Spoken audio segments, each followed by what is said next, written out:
दोस्तों, एक था बादशाह। उसे शिकार खेलने का बहुत शौक था। हर दूसरे तीसरे दिन अपने अमीरों और वजीरों के साथ आसपास के जंगलों में चला जाता था और हरनों, हरनियों और दूसरे जंगली जानवरों का शिकार खेला करता था। उस बादशाह को घोड़े पालने का भी बहुत शौक था। जहाँ कहीं भी कोई चालाक और फुर्तीला घोड़ा उसे नजर आ जाता था तो झट से उसके मालिक से सौदा तय कर लेता और उसे मुंह मांगी कीमत देकर घोड़ा खरीद लेता। एक दिन करना खुदा का क्या हुआ कि उस बादशाह के दरबार में अरब के एक मुल्क से घोड़ों का एक सौदागर आया जो कर आदाब बजा लाया और अर्ज की कि हुजूर आलम पना, गुलाम एक घोड़ा लाया है, आप उसे देखकर जरूर खुश हो जाएंगे। ऐसा फुर्तीला घोड़ा के पल भर को उसके पांव जमीन पर नहीं टिकते, आंख के इशारे पर हवा से बातें करने लगता है। लेकिन हुजूर, उस घोड़े में एक नुक्स भी है, ये मिजाज का बहुत कड़वा भी है, बदकता बहुत ज्यादा है, किसी को भी अपने पास आसानी से भटकने नहीं देता, हर वक्त दो लतियां चलाया करता है, हत्ता कि वो अपने साये से भी बदक जाता है। अगर हुजूर उस घोड़े को देखना पसंद फरमाए तो गुलाम हाजिर कर सकता है। बादशाह ने अरब के सौदागर से घोड़े की तारीफ सुनी और हंसकर कहा कि मियाँ सौदागर, तुम बेफिक्र हो जाओ, अपना घोड़ा लेकर आओ, हमने यहाँ बड़े बड़े टेढ़े घोड़ों को सीधा कर डाला है। दूसरे दिन अरब सौदागर घोड़ा लेकर बादशाह की खिदमत में हाजिर हो गया। घोड़े को देखकर बादशाह की बाछें खुल गईं। ऐसा खूबसूरत और फुर्तीला घोड़ा बादशाह ने अपनी उम्र में पहले कभी नहीं देखा था। बादशाह ने खुश होकर सौदागर को इनाम से मालामाल कर दिया और घोड़ा अपने मुलाजिम के हवाले करते हुए कहा कि इस घोड़े को शाही इस्तबल में ले जाओ और इसके लिए चारे का इंतजाम करो। कल हम इस घोड़े पर सवारी करेंगे और अपने अमीरों और वजीरों के साथ शिकार खेलने के लिए जाएंगे। दूसरे दिन सुबह सवेरे प्रोग्राम के मुताबिक बादशाह अपने नए घोड़े पर सवार होकर अमीरों और वजीरों और अपने सिपाहियों के साथ शिकार खेलने के लिए रवाना हो गया। कुछ देर तो खैर खैरियत से गुजर गई, लेकिन बादशाह एक शेर का शिकार कर रहा था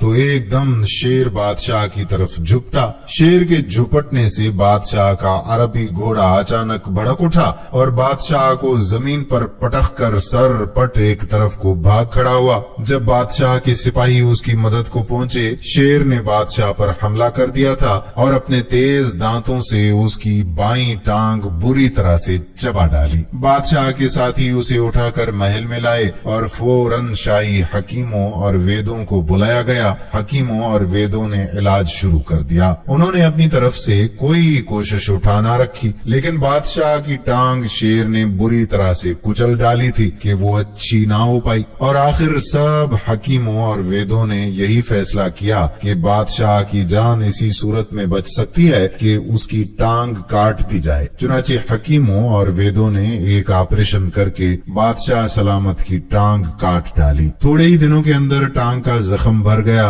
और बादशाह बिल्कुल सेहतयाब हो गया। लेकिन एक टांग कट जाने का बादशाह को बहुत ही ज्यादा सदमा पहुंचा। अब वो हर वक्त उदास और गमगीन रहने लगा। अब उसने शिकार पर जाना भी छोड़ दिया था, हर वक्त मसहरी पर खामोश पड़ा रहता था। इस बादशाह की एक बहुत ही खूबसूरत बेटी भी थी, उसका नाम महजबीन था। ये अपने बाप से बहुत मोहब्बत करती थी। उसका दिल बहलाने के लिए घंटों उसकी मसहरी के पास बैठी रहती और सितार बजा बजा कर अपनी मीठी और सुरीली आवाज से उसको प्यारे प्यारे गीत सुनाया करती थी। लेकिन उसका गम किसी तरह दूर ना होता था। बादशाह के महल से दूर एक पहाड़ी थी, उस पर एक बुढ़ा रहता था जो बहुत अक्लमंद और दाना इंसान था। दूर दूर से लोग उसके पास आते थे और अपनी मुसीबतें बयान किया करते थे और ये दाना आदमी उन सब को बहुत मुफीद मशवरे देकर उनकी जरूरतें पूरी किया करता था। एक दिन बादशाह के वजीरों ने आपस में बैठकर सलाह मशवरा किया और इस नतीजे पर पहुंचे कि उस बुढ़े को बुलाना चाहिए, शायद ये बादशाह का गम दूर कर सके। जब बुढ़ा बादशाह بادشاہ کے سامنے حاضر ہوا تو بادشاہ نے اسے عزت سے اپنے پاس بٹھایا اور کہا کہ بڑے میاں، تم میرے ملک میں سب سے زیادہ دانا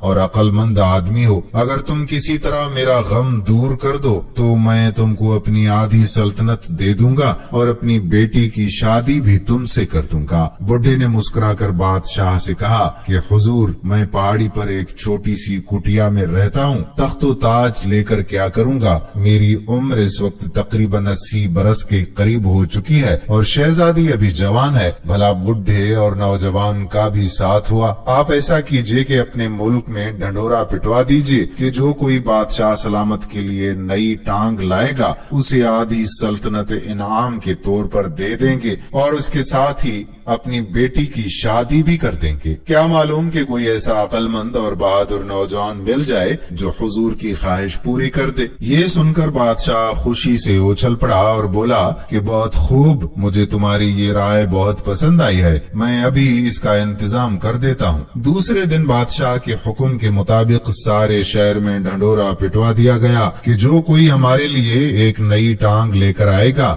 ماں بدولت اسے آدھا تخت اور اپنی بیٹی کی شادی بھی اس سے کریں گے۔ یہ ڈنڈورا سن کر سینکڑوں لوگوں کا جی للچایا اور وہ جلد جلد ٹانگیں بنانے لگے۔ چند دن بعد سینکڑوں لوگ مصنوعی ٹانگیں لے کر بادشاہ سلامت کے محل کے سامنے آ کر جمع ہوئے اور لگے ایک دوسرے کو دھکے دینے اور چلا چلا کر کہنے لگے کہ بادشاہ سلامت، ٹانگ حاضر ہے۔ حضور، میں نے بہت اچھی ٹانگ بنائی ہے، آپ کو یقیناً پسند آئے گی۔ ہر شخص کی یہی کوشش تھی کہ میں سب سے پہلے بادشاہ کے سامنے پہنچوں اور اپنی بنائی ہوئی ٹانگ پیش کر کے بہت سا انعام و اکرام حاصل کر سکوں۔ لوگوں نے اتنا شور و غل مچا رکھا تھا کہ کان پڑی آواز سنائی نہ دیتی تھی۔ محل کے داروغہ نے انہیں زبردست ڈانٹ پلائی اور کہا کہ اگر تم لوگ چپ نہ ہو گے تو میں ابھی تم سب لوگوں کے سر اڑا دوں گا۔ آخر بادشاہ نے حکم دیا کہ انہیں ایک ایک کر کے ہمارے سامنے پیش کیا جائے۔ پہلا شخص بادشاہ سلامت کے سامنے پیش ہوا، وہ لکڑی کی ٹانگ بنا کر لایا تھا۔ کہنے لگا کہ بادشاہ سلامت، ذرا اس ٹانگ کو آزمائیے، اگر ٹھیک نہ آئے تو میں اپنی ناک کٹوا دوں گا۔ جب بادشاہ نے وہ لکڑی کی ٹانگ اپنی کٹی ہوئی ٹانگ پر لگائی تو وہ ایسی بھاری تھی کہ بادشاہ کو اپنی جگہ سے ہلنا جلنا دو بھر ہو گیا۔ بادشاہ غصے سے آگ بگولا ہو گیا اور اس نے وہی ٹانگ اٹھا کر اس آدمی کے سر پر دے ماری۔ اب دوسرا آدمی حاضر ہوا، یہ ٹین کی بنی ہوئی ٹانگ لایا تھا۔ دیکھنے میں تو یہ ٹانگ بہت خوبصورت تھی، لیکن جب بادشاہ نے اسے اپنی کٹی ہوئی ٹانگ کے اوپر لگایا تو وہ وہیں پھنس کر رہ گئی۔ ٹانگ لانے والے آدمی کے چہرے پر ہوائیاں اڑنے لگیں اور وہ تھر تھر کانپنے لگا۔ بادشاہ کے امیروں اور وزیروں نے بہتری کوشش کی کہ کسی طرح سے یہ ٹین کی ٹانگ اتر آئے، لیکن کچھ کامیابی نہ ہوئی۔ آخر لوہار کو بلوایا گیا اور اس نے بادشاہ کو اس مصیبت سے بڑی مشکل سے چھٹکارا دلایا۔ بادشاہ اس تکلیف کے باعث سخت آگ بگولا ہو رہا تھا۔ اس نے حکم کیا کہ اس بدتمیز آدمی کے گلے میں یہی ٹین کی ٹانگ باندھ کر اسے بطخوں والے تالاب میں پھینک دیا جائے۔ اس کے بعد اور بھی بہت سے لوگ ٹانگیں لے کر بادشاہ کی خدمت میں پیش ہوئے۔ ان میں ایسے بھی بے وقوف لوگ شامل تھے جو کہ روئی اور کپڑوں کی ٹانگیں بنا کر لائے تھے اور کئی ایک بانس کی ٹانگیں بھی لائے تھے۔ یہ سلسلہ شام تک جاری رہا۔ غرض طرح طرح کی ٹانگیں بادشاہ سلامت کی خدمت میں پیش کی گئیں، لیکن سب کی سب بیکار۔ چنانچہ ان ٹانگوں کے لانے والوں کا بہت برا حال ہوا اور انہیں دھکے دے کر محل سے نکال دیا گیا۔ اب بادشاہ پھر اداس رہنے لگا۔ وہ سارا دن غم کی مورت بنا تخت پر بیٹھا خلا میں گھورتا رہا، نہ کسی سے بات کرتا، نہ کہیں آتا جاتا، ہر وقت غم میں ڈوبا رہتا تھا۔ محل میں ہر کوئی اداس تھا۔ کئی مہینے بیت گئے مگر اس کے ہونٹوں پر مسکراہٹ نہ آئی۔ شہزادی معجبین اپنے باپ کی یہ حالت دیکھ کر ہر وقت روتی رہتی تھی۔ دربار کے حکیموں اور ویدوں نے ایک دوسرے سے کہا کہ اگر ہمارا بادشاہ سلامت اسی طرح اداس رہا اور غم کھاتا رہا تو تھوڑے ہی دنوں کے بعد مر جائے گا۔ اسی طرح کچھ عرصہ اور گزر گیا۔ ایک دن بادشاہ کے دربار میں بہت خوبصورت نوجوان شہزادہ حاضر ہوا اور بادشاہ سلامت سے ملنے کی خواہش ظاہر کی۔ بادشاہ نے اس نوجوان کو اپنے پاس بلوایا اور آنے کی وجہ دریافت کی۔ اسی وقت बादशाह की बेटी माजबीन भी अपने बाप के पास ही एक छोटे से खूबसूरत तख्त पर बैठी हुई थी। वो खूबसूरत शहजादे की तरफ देखकर मुस्कुराने लगी। शहजादे ने भी शहजादी को बड़ी मोहब्बत भरे अंदाज से देखा और मुस्कुराने लगा। शहजादी शर्मा गई। शहजादे ने कहा कि बादशाह सलामत, इस गुलाम को आपके दुख दर्द का सब हाल मालूम है और मैंने आपकी उदासी और गम का राज भी मालूम कर लिया है। आप इसी वक्त अपने तमाम अमीरों और तमाम वजीरों को अपने पास बुलाएं। उस वक्त मैं हुजूर की खिदमत से सचमुच की टांग पेश करूंगा। वो लकड़ी, टीन, कपड़े या रुई की ऐसी वायात टांग नहीं होगी, बल्कि खून और गोश्त की बनी हुई टांग होगी। बादशाह सलामत की आंखें शहजादे की बात सुनकर खुशी से चमक उठी। कहने लगा, ऐ नौजवान, क्या तुम सच कहते हो? शहजादे ने कहा कि हाथ कंगन को आरसी क्या है, कल उसी वक्त दरबार में हुजूर अपनी आंखों से ये देख लेंगे। ये कहकर शहजादे ने बड़े अदब के साथ झुककर बादशाह को सलाम किया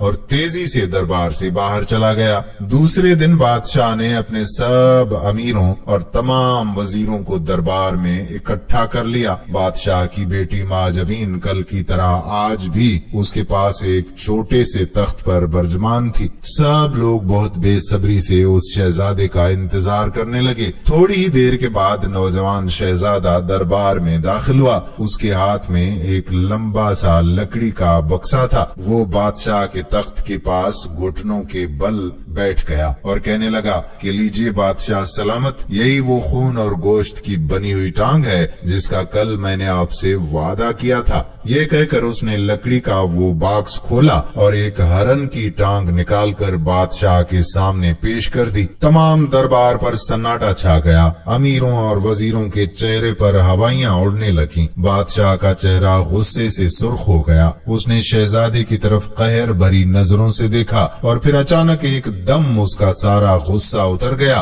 और उसने जोर से एक कहकहा लगाया। ये देखकर दरबार के लोग पहले तो बहुत हैरान हुए, मगर जब उन्होंने बादशाह को हंसते देखा तो वो भी सब हंसने लगे और माजबीन का तो ये हाल था कि हंसी के मारे दूरी हो जा रही थी। बादशाह ने कहा कि ऐ नौजवान शहजादे, तुमने जिस होशियारी और अक्लमंदी से मुझसे शर्त जीती है, मैं इसकी दाद देता हूँ और अब मैं कभी गमगीन नहीं रहूंगा। कल शहजादी से तुम्हारी शादी कर दी जाएगी। दूसरे दिन शहजादे और शहजादी माजबीन की शादी हो गई। उस रोज बादशाह ने अपने सब अमीरों और वजीरों की धूमधाम से ज़ियाफत की और बादशाह माजबीन और शहजादे ने वो हरन की टांग खूब मजे ले लेकर खाई। दोस्तों, इंसान का हर उज़्व अल्लाह ताला की तरफ से नेमत होता है। अगर ये नेमत छिन जाए तो वो कभी दोबारा वापस नहीं आती। अल्लाह से दुआ है कि अल्लाह पाक हम सबको सलामत रखे, आमीन। वीडियो पसंद आई हो